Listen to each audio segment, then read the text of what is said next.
Click here. Goes to the App Store. Fucking update. Update's not available. What do you mean update's not available? It's right there. I had to look it up. Turns out, not compatible. That's why it wasn't showing. Yep. Yep. So no Monterey for me, which sounds like if you have like a non M1 Mac anyway, it doesn't sound like you're getting all the features. So it's doom. It's doom. It's doom. Yeah.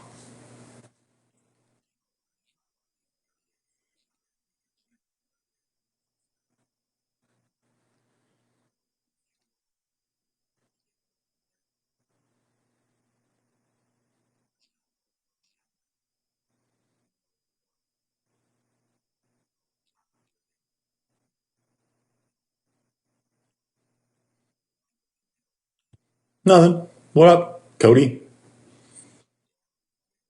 Just hanging out, having fun.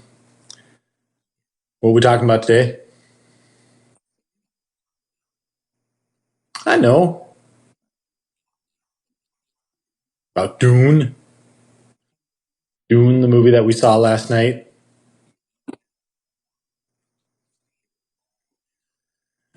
Shit was real good, right?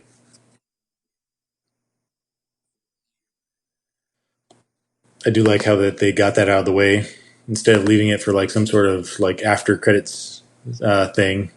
It's just like Dune Part One,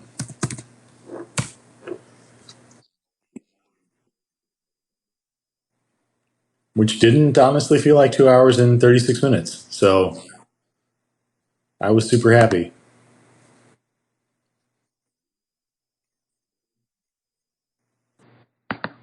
Ugh. It got a 3D release. I can has.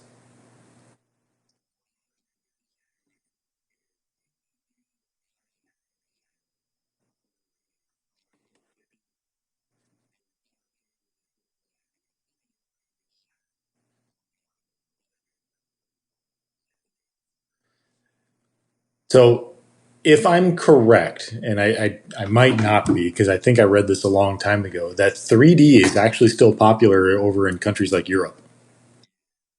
So they actually get 3D releases of stuff, which is bullshit because I want 3D stuff. I have a 3D TV. I want 3D releases of stuff. Yeah, but does it actually support it?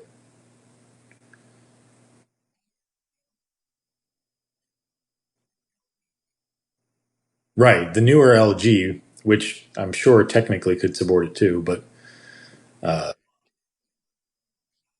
no, but I mean, the LG was passive, meaning the glasses weren't powered. So technically, it might even just be like, oh, we just update the TV and boom, it works. Whereas the Sony has active powered glasses. So that's what I mean. Like your Sony, I wasn't sure if it actually had 3D capabilities. I can't remember when you bought it, if that was still a thing. It was.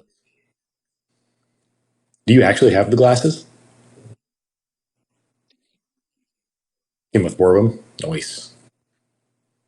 Does the Xbox still support the Series X support 3D playback?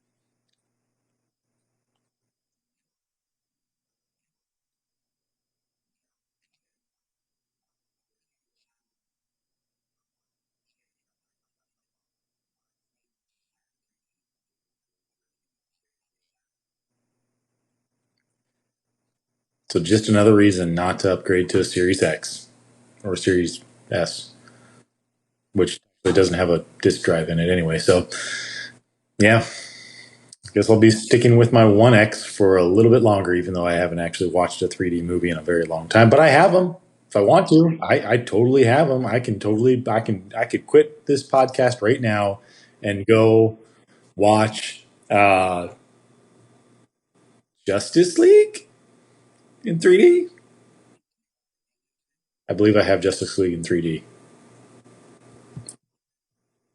Pretty sure I have. I think I have all of the DC movies that were released in 3D in 3D. I almost had all of the Marvel ones as well.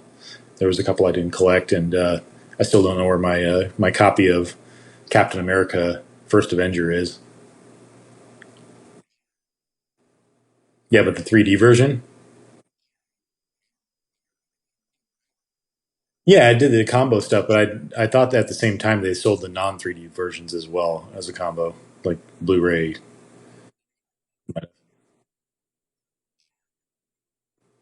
What else do I have? I have something else 3D. I have a bunch of 3D movies. Either way, if I can get a hold of Dune 3D, oh, I have Mad Max Fury Road 3D. Right? That's what got me thinking of it. Yeah, dust, dunes. Fuck yeah. Anyway, what did you think of Dune? What?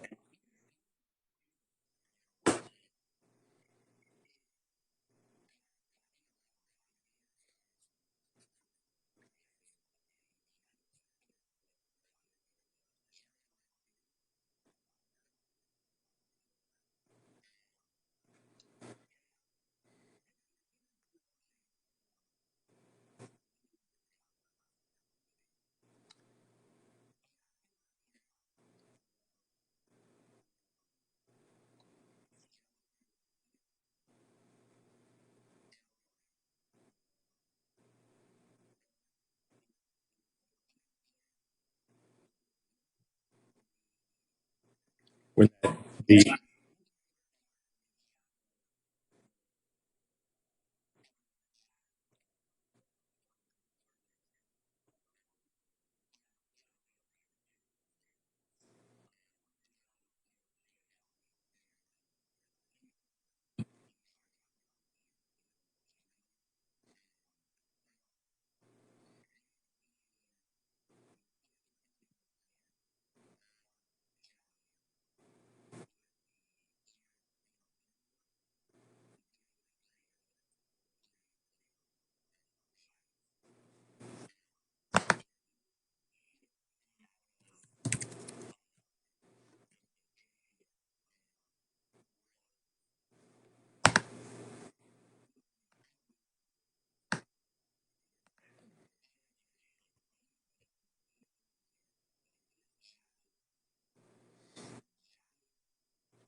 like it looks big, but yeah.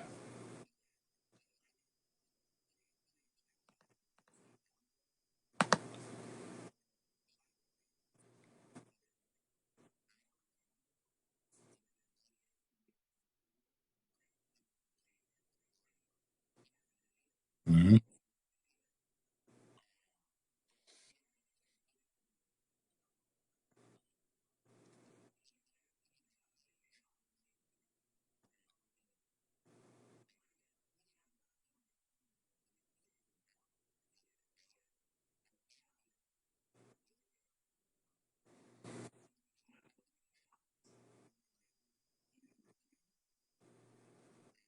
Yeah.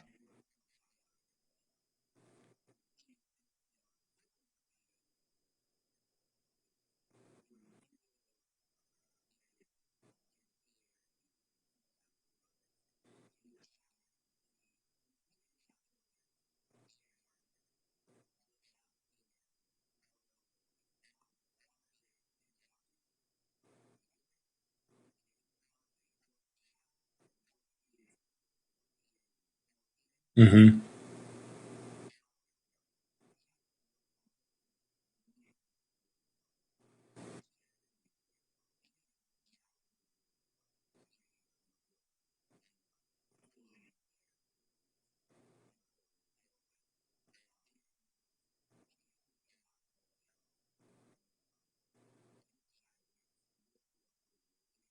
Oh yeah,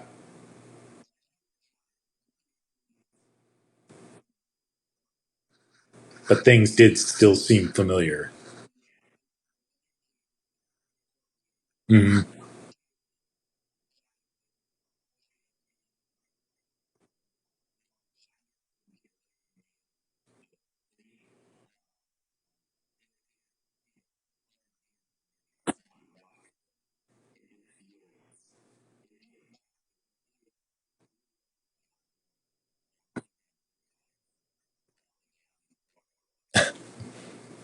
Star Wars reference. Dune movie.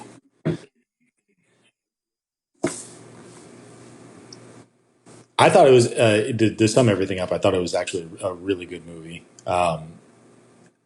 I'm happy to learn that they're already that it made enough money that Warner Brothers is happy with what they're getting. Because admittedly, you're not going to get as probably as much as you would have in a non-COVID world.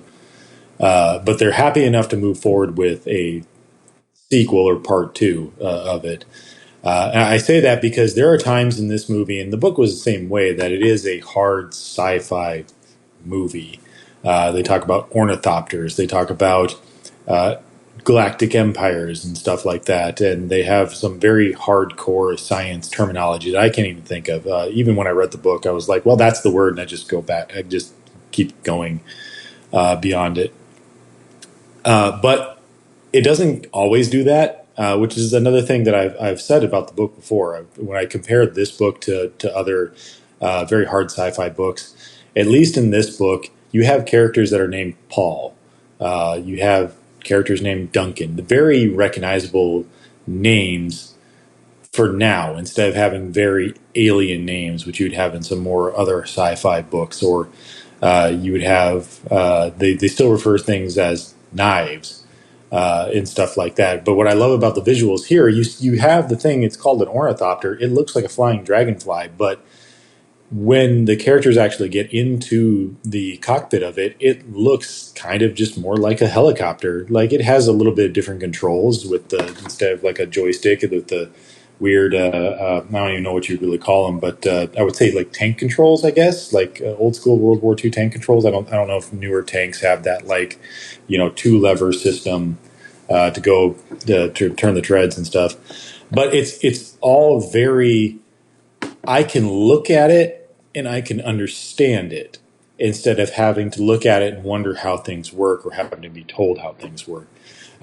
So going back to my original thought, what I was saying is that yes, you do get hardcore sci-fi stuff, but you get stuff that's very understandable. So it seems to balance between being very understandable, very approachable in the visuals and the terminology, yet also still being sci-fi. And a lot of times when you go too hard sci-fi, people just don't like it. They don't go see it. So we don't get the sequels. We don't get any more content within that universe. So I'm very thoroughly happy that we already are announced to get the sequel. Which when did they announce? It was sometime. Was it 2022 that they're aiming for? 2023. So we're still ways out from it, but whatever. Visually, it is a very stunning movie, especially when you compare the two planets that they really are on with this, which is what's Caladan. Very blue world, very ocean world, very beautifully well shot world. And then you have Dune, which is a very brown world, very bright world. There were a couple of times in the movie where they would have darkness on Arrakis, and then Paul would have a vision of the future or a vision of what's her name, uh, Chani, Chani, and you'd go from a dark to a fucking blinding bright white, which was a little, excuse me, good lord, something in my throat, which is a little hard to take in a fucking dark theater. You're going from a dark scene to a light scene, back to a dark scene, back to a light scene. It was just like Jesus Christ, pick something for a second. But but it was really well done. The action in this movie, the scenes where the Harkonnen are just bombing the hell out of that city that they're in, is so gorgeous looking that all I could think of during that time was how I just want this director, this cinematographer, this fucking CG group to. I don't know why. At the time, I was thinking this is the team that should do a Halo movie. Like, looking at that action, this is the team that should do a Halo movie. And that's probably just because I've been seeing a lot of Halo 5 or Halo Infinite, excuse me, content lately. The acting in this movie is so fantastic. This is another one of those cases where it seems like all the actors that they got to play the characters are just born to be those fucking characters. Especially Stellan Skarsgård. Jesus Christ. That was everything about the Harkonnens. I guess from reading the book, they're weird in the book, but I guess I never really put those, like, how weird those characters are, how weird that race is together. And I think mostly because the book is very, and even the movie is very politically driven stuff. So it kind of gets a little boring at times, but to visually see these characters and how they interact with other people and what they actually look like is just creepy looking. And Stellan Skarsgård reminds me of, I said this last night, literally the way he acts is really reminds me of Marlon Brando from The Island of Dr. Monroe, but turned up the creep factor, because he's that fat dude, bald, pale skin, just he seems to be eating all the time, and it's just hands in like greasy, just and you can just hear his him chewing on stuff, and the way he speaks is almost very just greasy in and of itself. And the floating, the weird thing is that the floating seemed very like these characters are on wire. It did, especially when the Harkonnen or Sardaukar troops are dropping literally into that one area. It does look kind of like, okay, these guys are on wire. I'm not sure if that is exactly how they want them to look, but whatever that technology is, it works like that. But it enhances at least Stellan Skarsgård's acting performance, because like you said in that scene where he's across the table, that long ass table from a naked what's his first name? Atreides. It's Duke Leto Atreides, and he's like I said, he's eating and just like it's creepy, and he just slowly floats up, and that moo type thing that he's wearing that extends past his feet, and he just slowly floats over, just like a dead limp body, just floating over to him is so unsettling, so unsettling. Yeah, it just enhances the Stellan Skarsgård's performance, and I was surprised by that, to be honest with you, that they don't really show him in the trailers, or he really doesn't have a whole lot of speaking lines in the trailers, so you don't really get to see that character very much.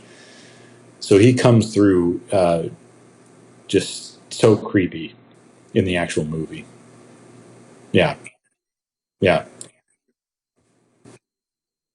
yeah. The sound in this movie is absolutely fantastic. The soundtrack in this movie is really good. Little weirdly played out with that ha type thing. It reminded me a little bit of watching not Wonder Woman, not Joss Whedon's, Zack Snyder's version of Justice League, where they would play the Wonder Woman theme every time she appeared on camera. It seemed like got a little bit annoying. But it seems like if you played it all together, it might be actually a really good song. Yeah. Beyond that, that's my thoughts.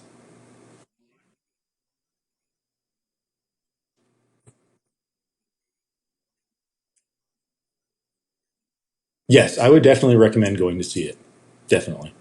It's 2.5 hours long. It did not feel like a 2.5 hour movie. It hits the ground. It does the exposition very nicely. I know that's one point in the book that I got a little bogged down at was at the beginning. Didn't really understand what was going on. This seems to cut out a lot of the filler. It just kind of jumps into, gives you the main points of what's going on, gives you a little bit of oh, this is what you're going to see in the future, and then it just like boom, boom, boom, boom, boom, boom, boom for 2.5 hours. It's like shit's happening, shit's happening, shit's happening, shit's happening, shit's happening. We get a little bit of a lull, shit's happening, shit's happening, shit's happening, type of thing. In fact, like I know that I said this last night. Like it got to like, okay, this feels like the ending, but this doesn't really like. Are they gonna end it here? Like, okay, they ended it here. Okay, this is a good ending point because it could have felt like this could have been a false ending type thing.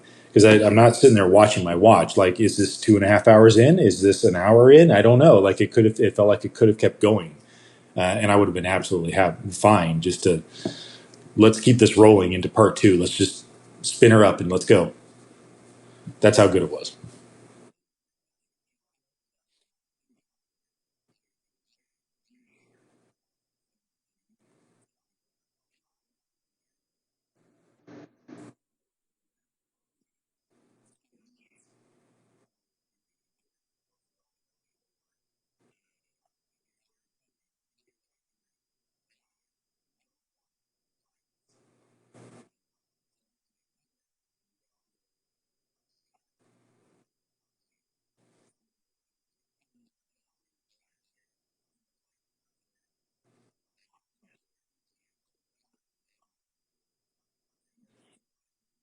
No,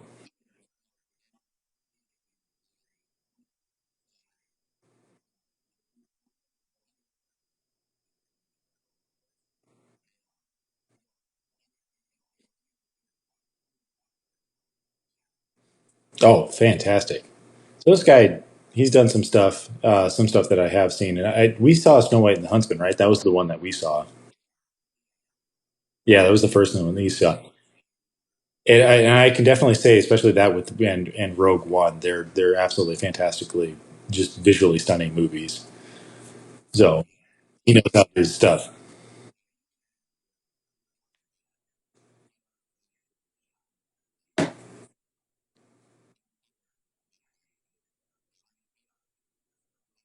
Yeah.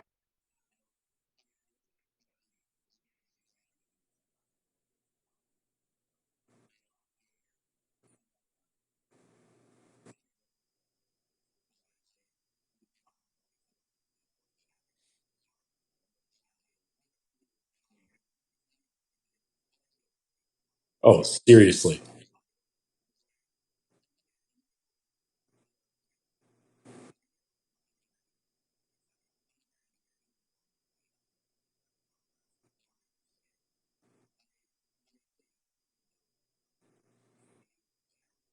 Yeah, it's an Atmos system.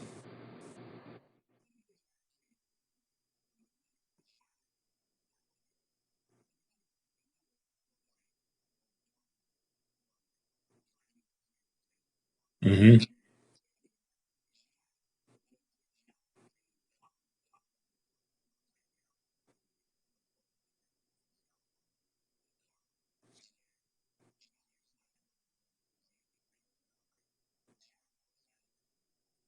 Yeah.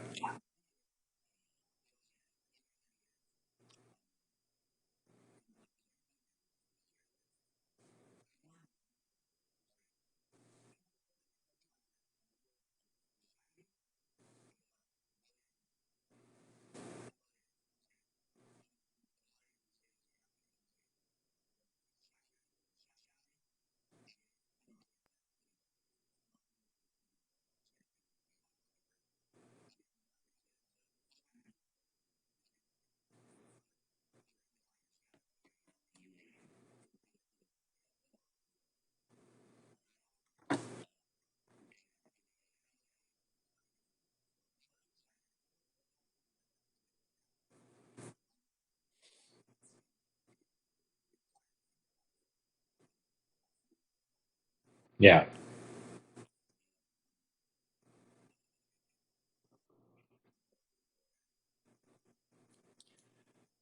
Well, what was your three favorite scenes and one thing you were surprised about?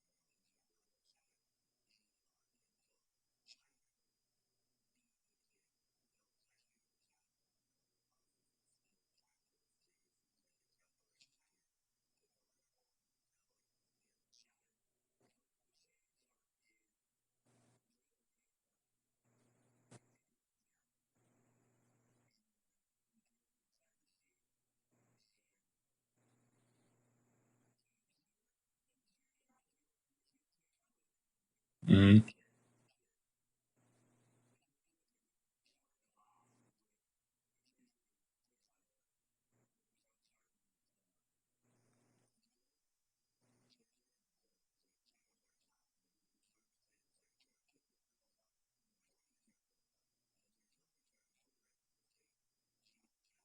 Right?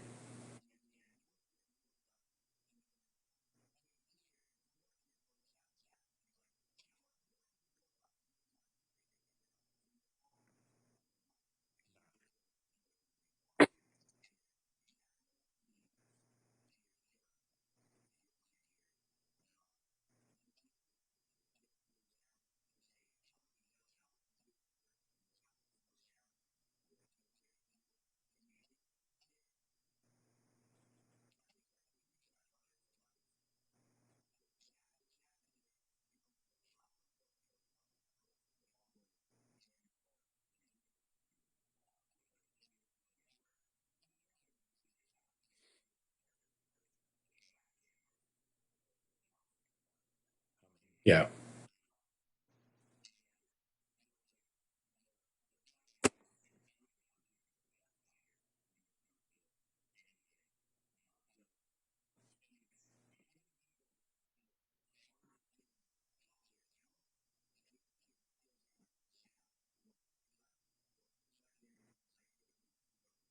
Mm-hmm.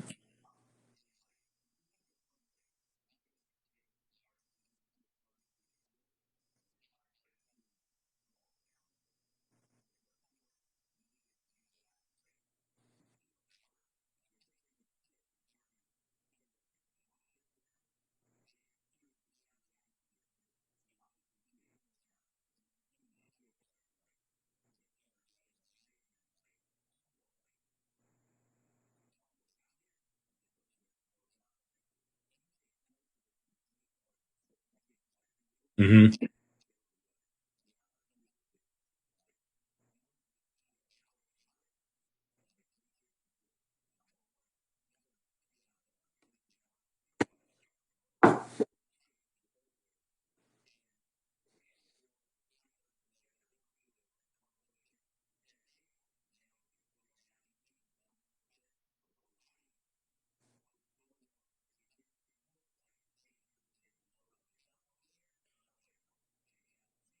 There's something to be said about the CG effects in this movie.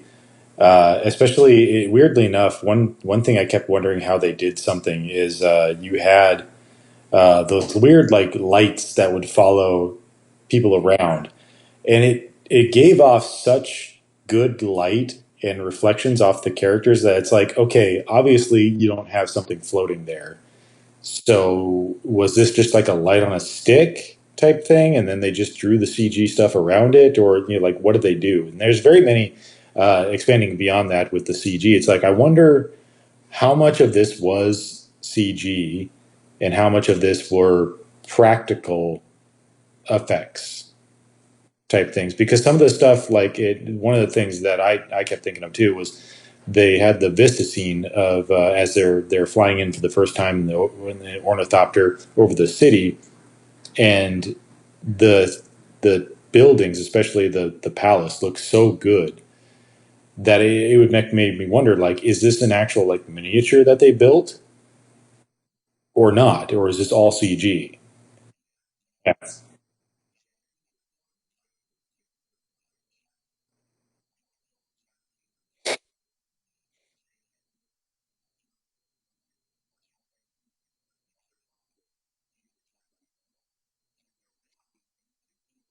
Yeah.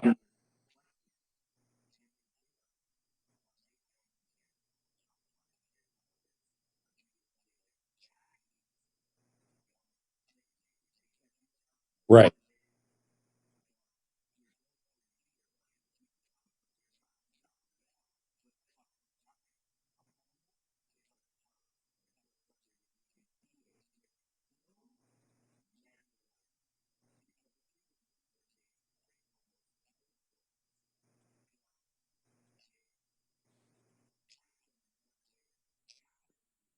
Hmm.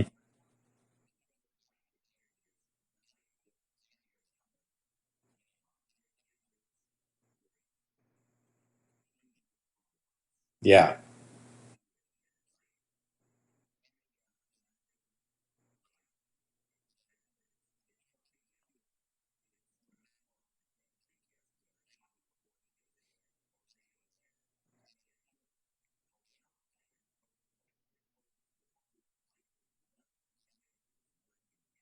Hmm.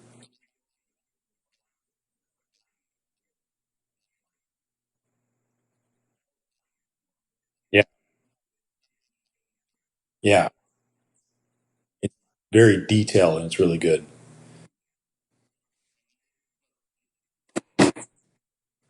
Absolutely fantastic. Hmm.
Yeah.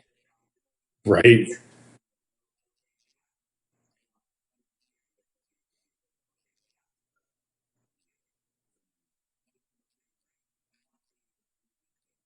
Hmm.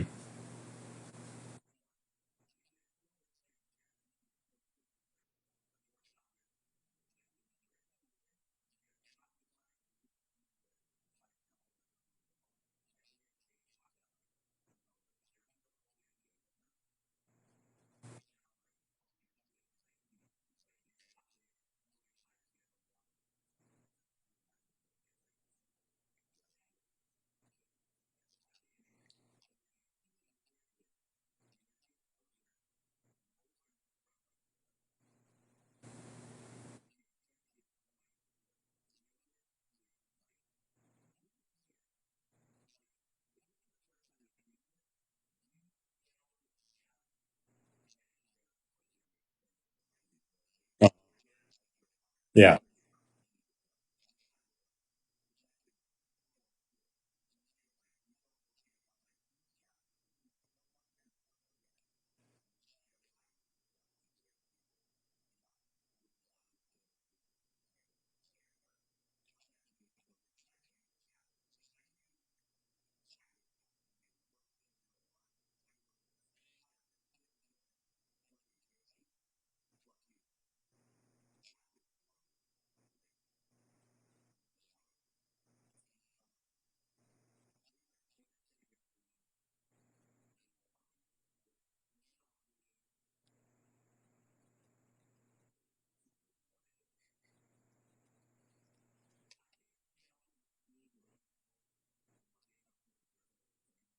Uh-huh.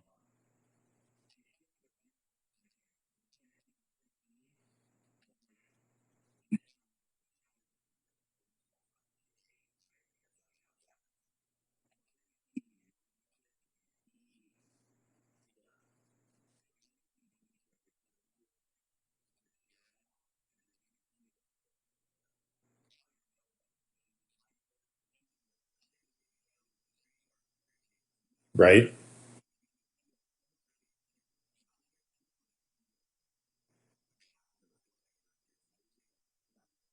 Right. And you could really hear that.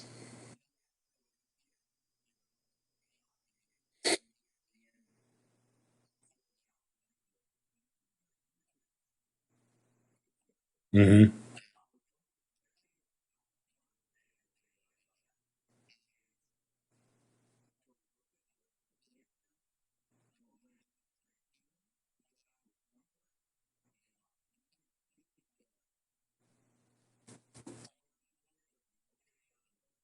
The mall. Yeah.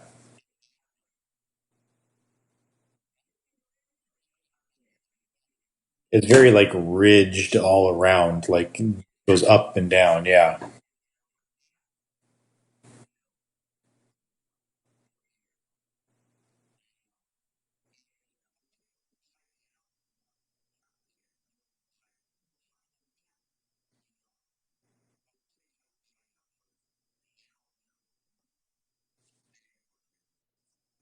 Yeah.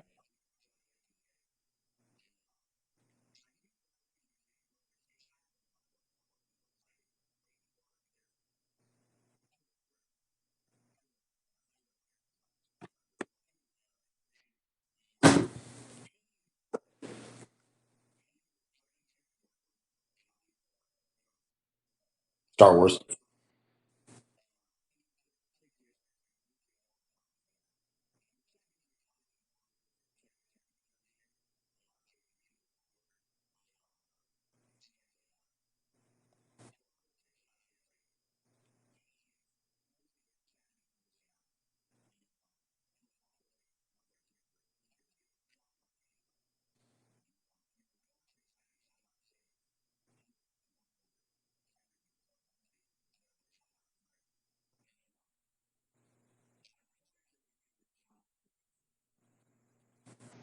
I don't even remember that.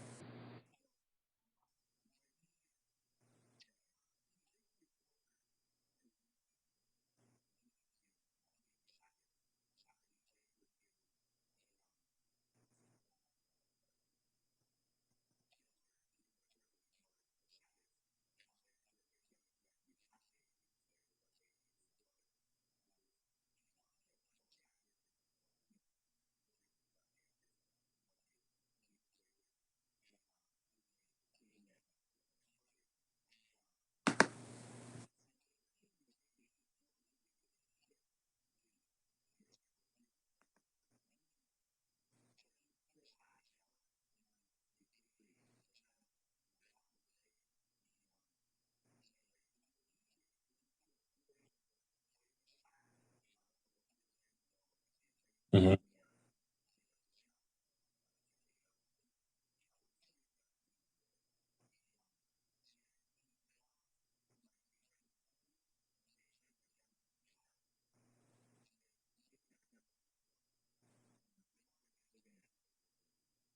They may hint at it.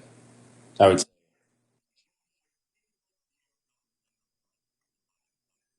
Yeah, this isn't George R. R. Martin.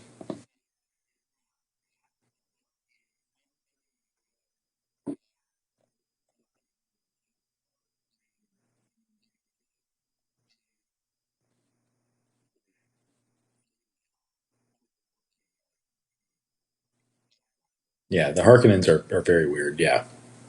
Yeah.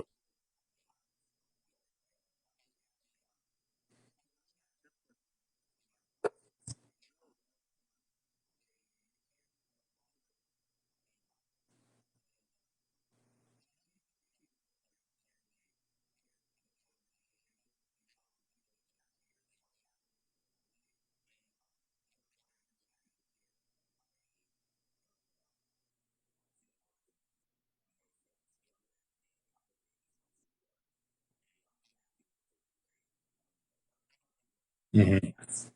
Yeah.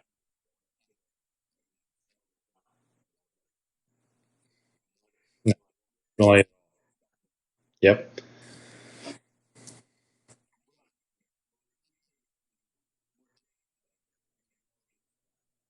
So I'm gonna mirror kind of your first two, especially the first one was the attack right there, just absolutely gorgeous. You get a very good like. I didn't mention this before, but thinking about it, I mentioned it last night.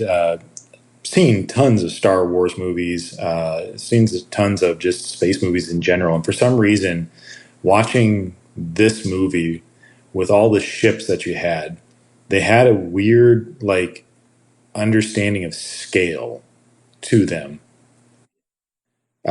and of weight to them. Everything seemed to have its own weight and was heavy, especially like the initial landing of the Emperor's uh, council or whatever it was at the beginning of the movie. Herald, the Herald, yeah. Something about that ship landing and the way it just unfolds that ginormous fucking ramp was just like, and you see the people in these shots next to these ships, and you're like, these ships are just ginormous ships. Even into that the wormhole thing at the that are above the planets, just absolutely just the scale of these things is ginormous. That's not my favorite thing. The first thing I would say is the attack on Arrakis by the Harkonnen fleet. Just absolutely gorgeous to watch. Not going to go much further into it. You've already pretty much said everything. For my second thing, I'm going to lump all of the sandworm stuff into one because the initial scene where you see it, you know that they're big worms. I've read the books, you know they're big worms, but to actually see it literally just eat that spice harvester in one go, and you see it slowly just like sinking into the sand, which was an absolutely awesome thing to see. It would be another thing that I'd like to see the behind the scenes thing, how they did it, where the worm gets close enough and you can see the ripples in the sand, and because the sand's moving, it actually becomes more fluid, and so the characters like actually start sinking into it. So Halle Gurnet and Paul sinking into the sand, and once they get off, you get a wider shot, and you start seeing the sand, the spice harvester just slowly starts sinking into the sand, and then you start getting the little bits of the worm coming through the teeth, the mouth, and eventually you actually see this thing just gulping down the harvester, and it's an absolutely fantastic scene. And then later on, where you have Paul and his mom running from one rock formation to another, and having to get away from the worm there, and it rears up and it's staring down at Paul, and you get this just like it could literally just lean forward and just bloop, and then that's it. That was it. They're done. Like, man, that was Dune. Roll credits. The worst way to end a book. Uh, yeah, they have a huge scale about them that dwarfs even anything like Tremors. Like Tremors is a terrifying movie because you have something that's underneath the ground and you don't really see it. It has that aliens type thing. Even in this movie, you have that aliens type thing. You get an idea. They say the worm is 400 kilometers long.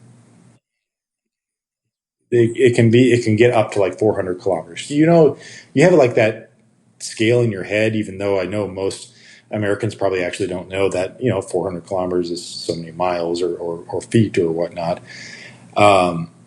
So when it's traveling below ground and you can see these waves of the sand go by, it is absolutely terrifying because you can't see the thing. And then you finally do get a glimpse of it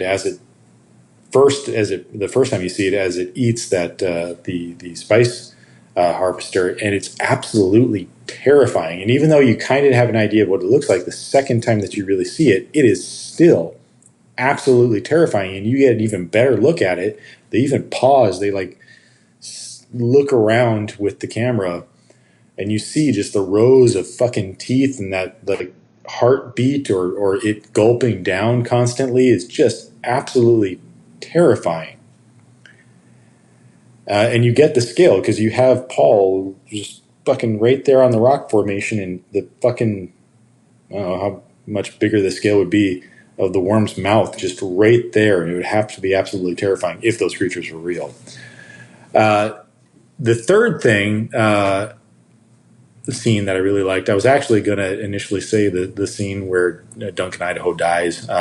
You could see it coming, and I was just like, oh no, this is where it happens. Damn it.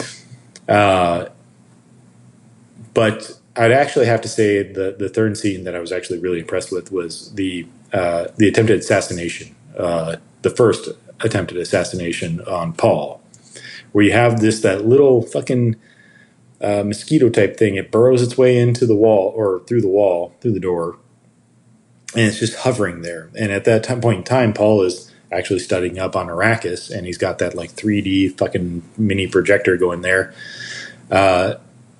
And he steps into the projector. And we talked about this last night when we got done with the movie, that it is so visually stunning to see how he interacts with that 3D projection. And it's another thing that I'd like to see, the behind the scenes things of it. How much of it, obviously the 3D was CG, but how do you think about going to project what would be in the 3D, something that isn't created yet, onto your character so that you can build the 3D around him? It was just visually a sight to see. As far as what I was surprised about with these types of movies, I'm always wondering how close to the original material, are they going to be. A lot of times they don't really have the time to really tell you a lot of stories. As an example, with The Expanse, you have, I know that's a TV show, but still a long format thing, but you still have characters that they can bind together in order to just simplify the story. So that's my surprise here, is how, at least in my mind, and it's been a long time since I've read the book. I'd have to go back. It's probably been over a year since I read the book, and even then I didn't fully grasp every little aspect of it because, like I said, it's kind of a dry read at times. It's a very political thriller type thing at times. But I was surprised how close to the source material this stayed. Yeah, you can definitely tell that there were some scenes cut out, but they really didn't need to be there, really, when they cut them out.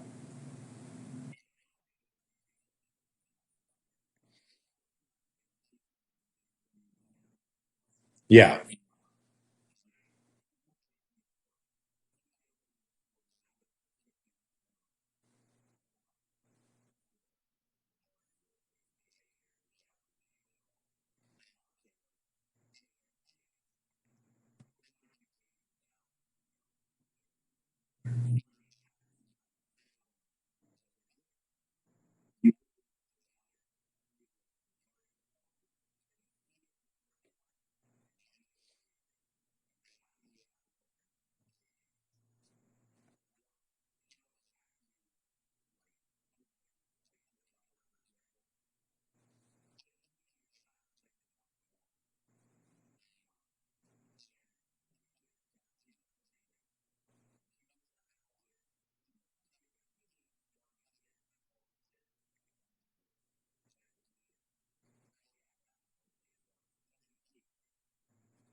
Hmm. Hmm. Yeah.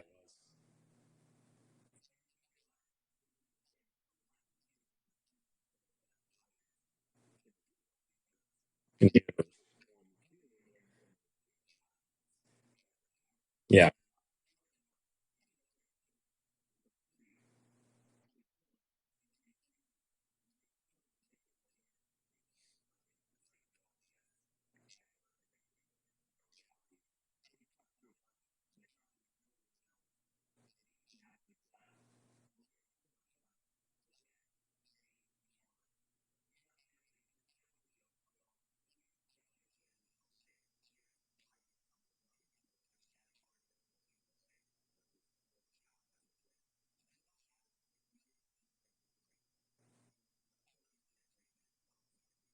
Yeah.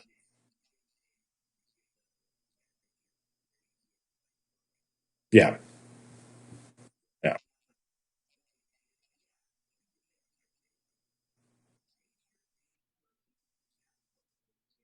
Hmm.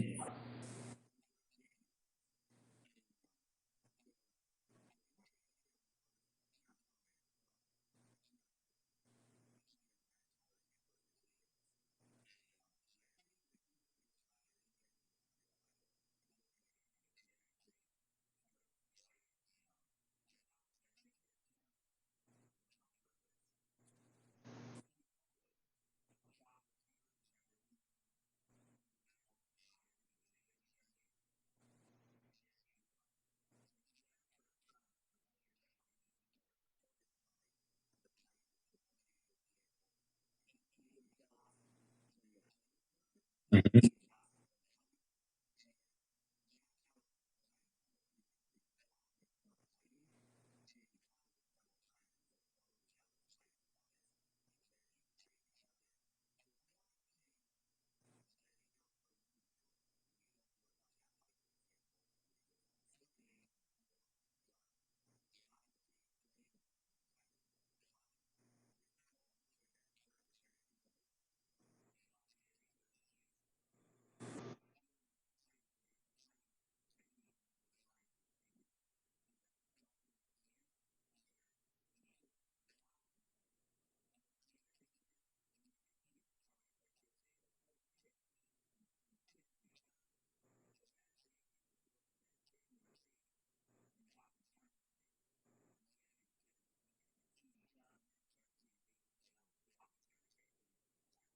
Hmm.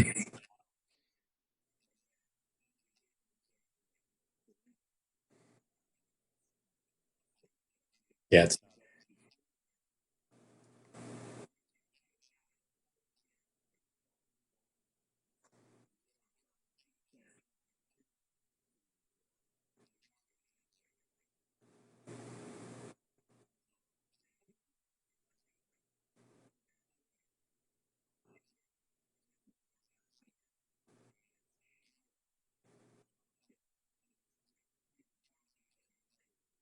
hmm.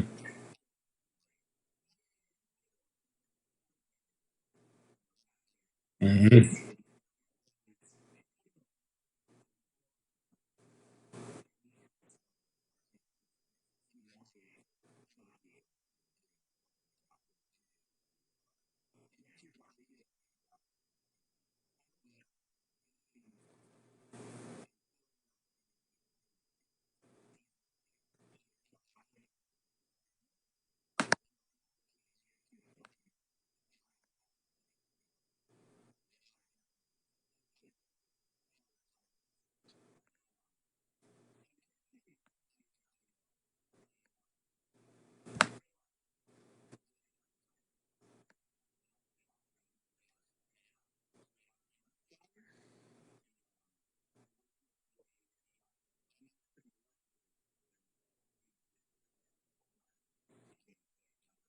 Hmm.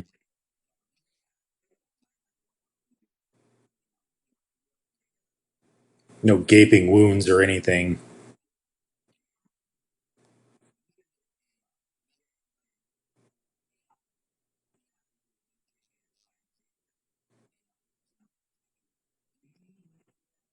Oh yeah. Yeah, yeah,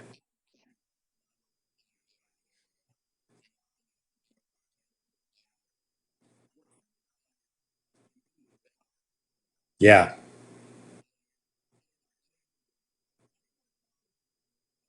No.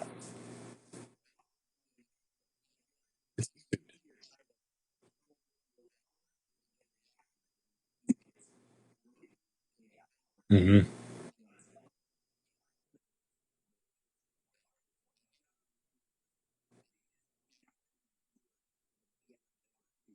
Yeah,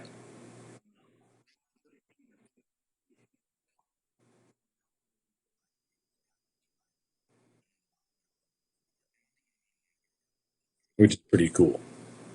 I will say that when that scene started happening, I can't remember the beats of the book. I was like, "Oh, are we going to see a worm rider right now? Are we going to see this already?" And then she dies, and I was like, "Ah, so close."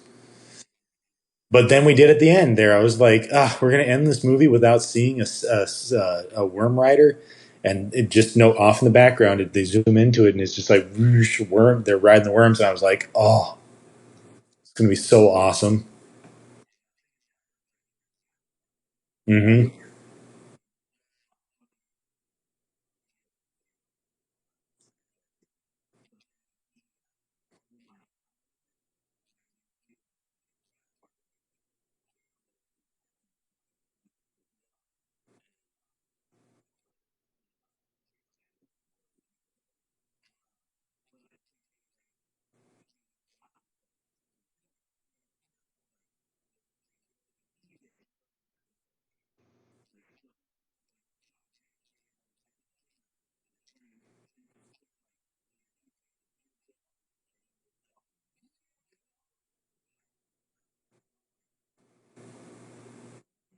Right.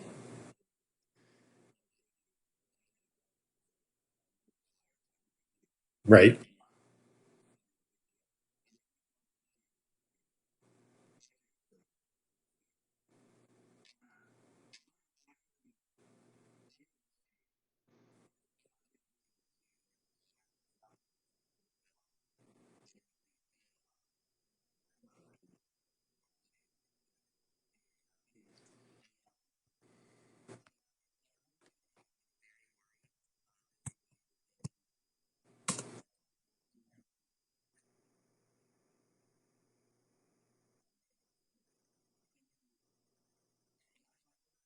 Yeah. No, and that was my concern as well, that this would be too much sci-fi and people wouldn't enjoy it.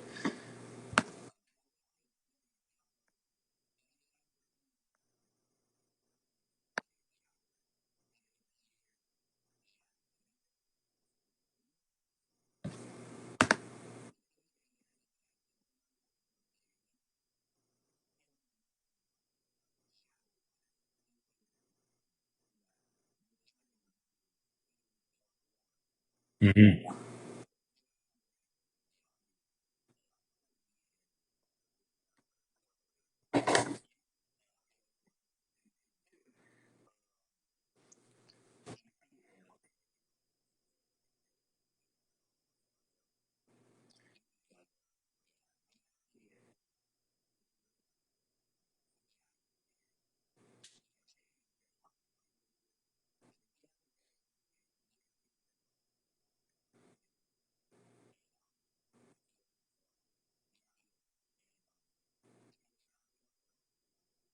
It's not a movie that you can easily shoot back in the 1980s, is when 1970s, 80s, when the first one was done. There's way too much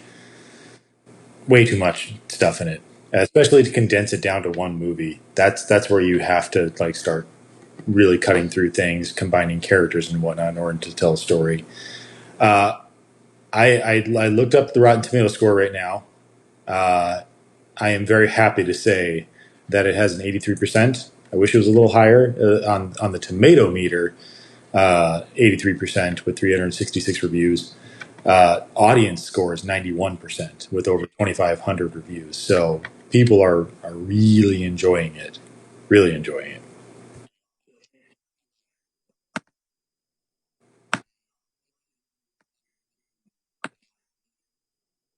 Wow, that's low.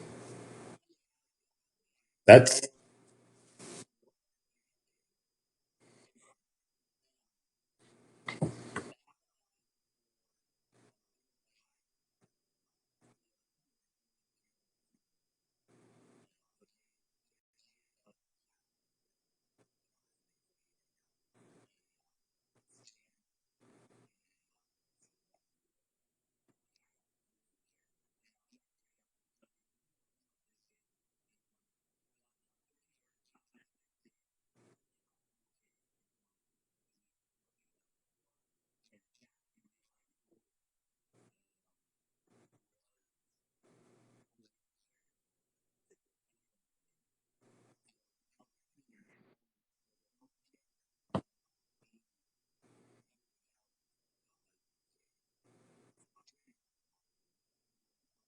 yeah,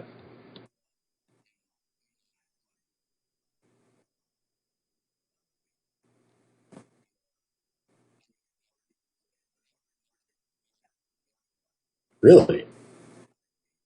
I'm surprised by that. I would have assumed that you would have said China because that was probably one of the first places that it was released, right?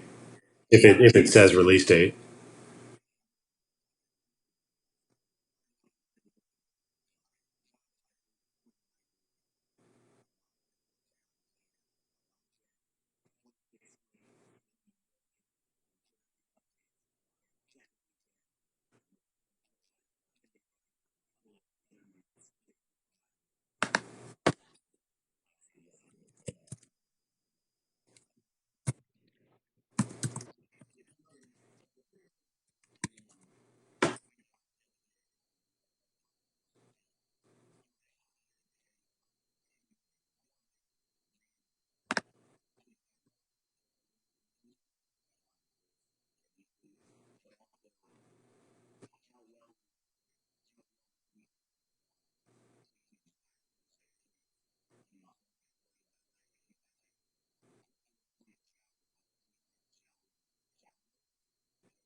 Hmm.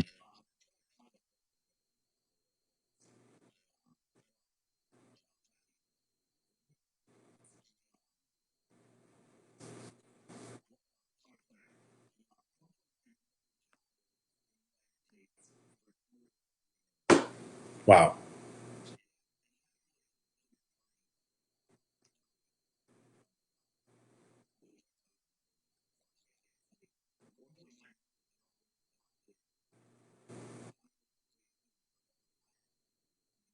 Right.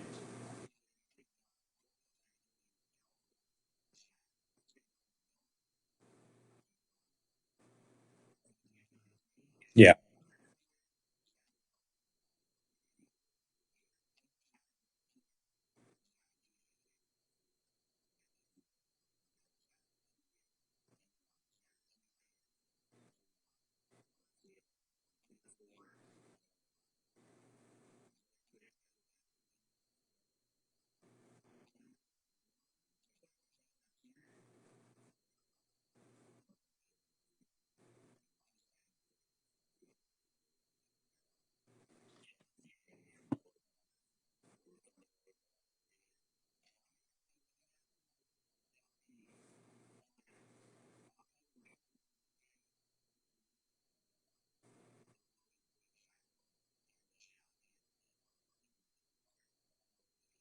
Hmm.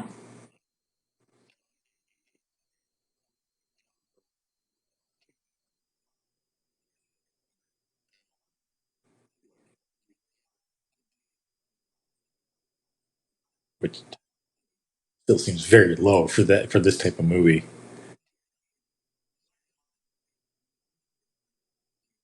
Wasn't Avengers over like 200 and something million? Like Endgame, yeah, something like that. Any of them. I want to say they were over 200 and something million for, and that might, I don't know. I suppose you also have to maybe take into a consideration advertising and whatnot. And maybe those numbers are included in it, but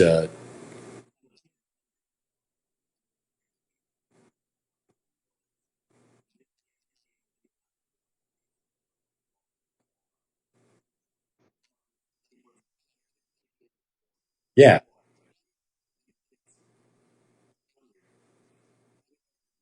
Yeah. Right. Right. They made the money back, but like that's what I would if you would have asked me, I'd been like, yes, that would be easily 300 million to make this movie. And you're telling me it's 160 and I was like I didn't see duct tape anywhere. Come on. Yeah, right? You just go out to the desert and get it. Whatever. Yeah.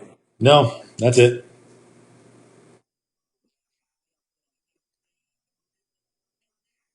Joe.